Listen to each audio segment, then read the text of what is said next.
A man who faked a live stream to try and get away with the murder of his pregnant girlfriend in Lurgan has been sentenced to life in prison. Hey, and we're live. Stephen McCullagh was convicted of the murder of 32-year-old Natalie McNally at a trial earlier this year. McCullagh had initially relied on a fake alibi that he was on a live gaming stream on YouTube. His alibi collapsed when the PSNI Cybercrime Unit found that the 6-hour video had been recorded days before the killing on the 18th of December 2022. Because this streaming software is kind of up the left, it means I can't check the live chat, which is a real shame.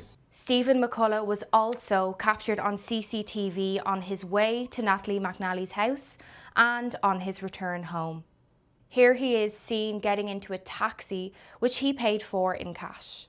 The next day, he returned to Natalie's home and called 999 and cried.